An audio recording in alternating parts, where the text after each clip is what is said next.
Okay, folks, this is Jessica and Tom back again. This time we thought we'd talk to you a little bit about choosing the right breed of backyard chicken. If y'all have already decided, yeah, you're committed to this, you're going to do this, you're ready to go, we're going to try to help you figure out just exactly what it is that you need to focus on based on what you want to try to do with your backyard chicken flock. What are you going to be interested in? Again, we've talked before about making sure you're in line with what the ordinances are if you live in the city or out in the county somewhere.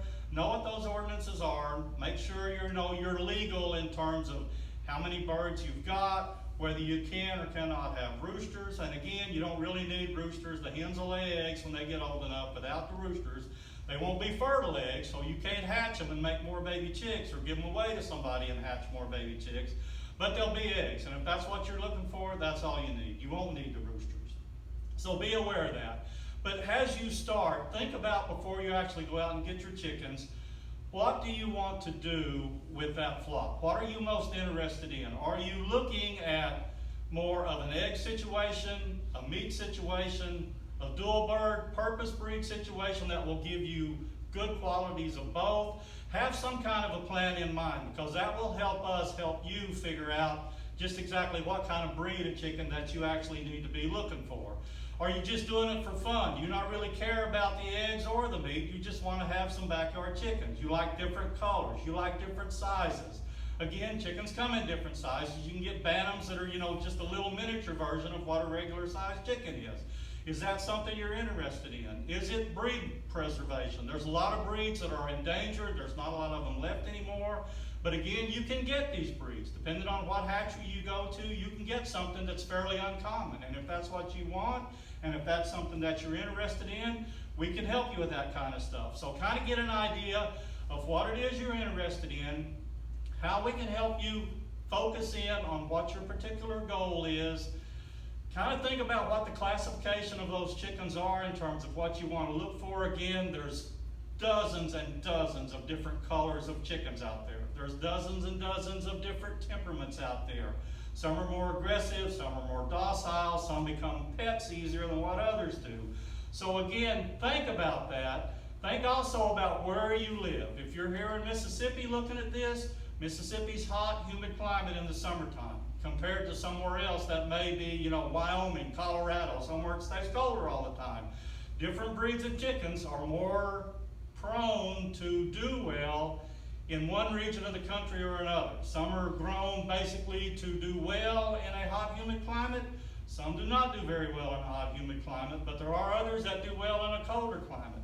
So kind of think about all of these different things, get some ideas in your head, and we can help you take it from where you are now to where you want to be.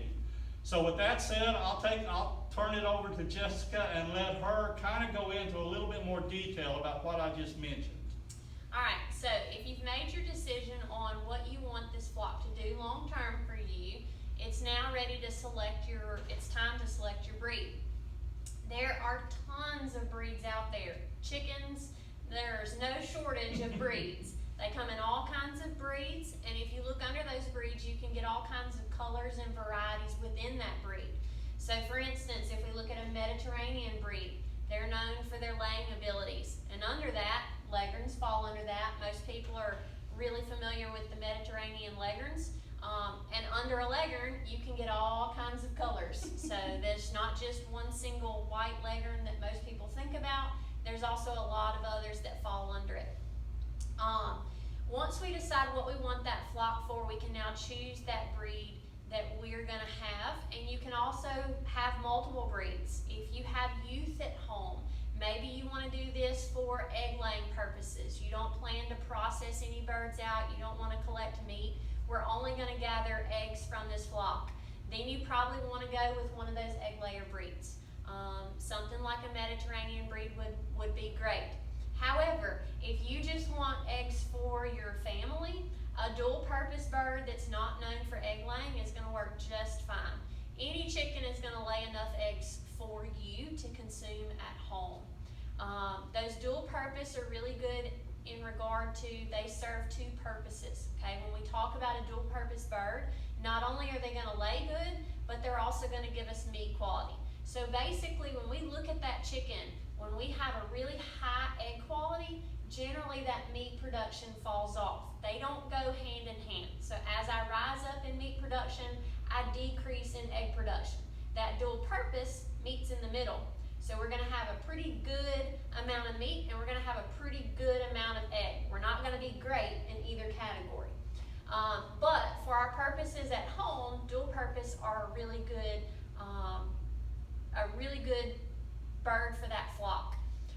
Dual purpose, one of the main breeds that people think about are American breeds, like the New Hampshire, Rhode Island Rock, your Barred Plymouth Rock. All of those fall in that category and they do really well. They're that general picture of a backyard chicken that we think about. Those black and white stripes, that red chicken with the green tail on the rooster, that's gonna fall under your American breed. And they can be really good for that backyard purpose. They're a good hardy bird. If you have smaller kids and you're wanting something that's a little more fun and friendly and good to be a chicken pet, Cochins are known for their docile temperament and they're really good if you want a cuddler. Now that's not to say that all breeds can't be that way and that every Cochin's gonna act that way. I've had a Cochin flock and they weren't very nice birds. So that comes down to a lot of how you're gonna treat that flock and how often you're gonna handle it. You can tame any chicken that you would like to. Some breeds are just gonna be easier than others and some will be harder. If we look at that egg-laying breed, those leghorn birds, things like that, generally the size of that bird's gonna tell you something about that temperament. The smaller that body frame and the better they are at laying, usually the more flighty they are. They're a little bit crazier. That old saying of being fat and happy, there's some truth in chickens. There's a lot to that. There's a lot of truth there in chickens. The larger that body breed, usually the better temperament that chicken's gonna have. If you're wanting to get into a meat purpose bird, usually all of those online NPIP certified hatcheries have some form of a broiler.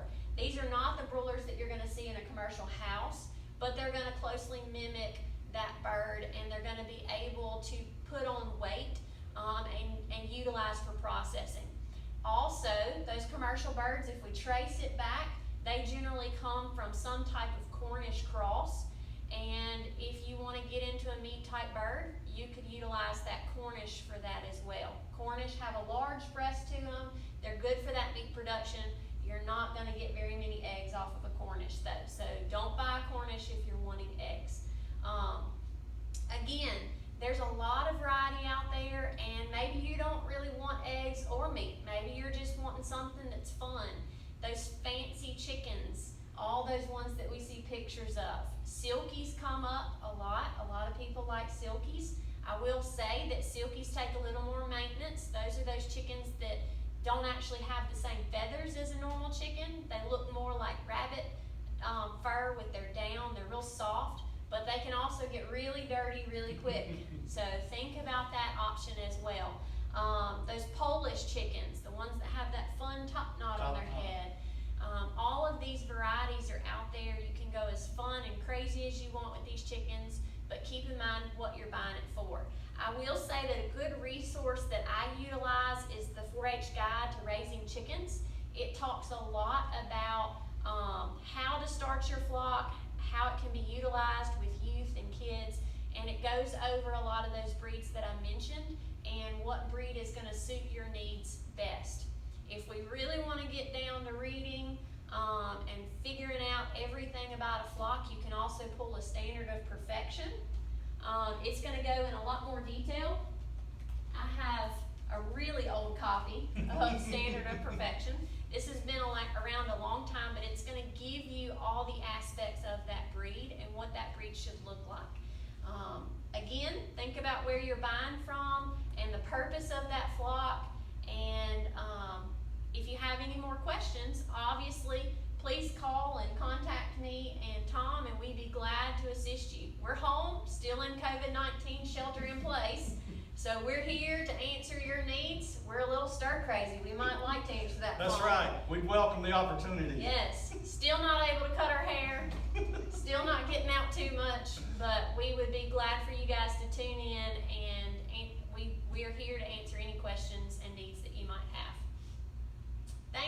Thank you.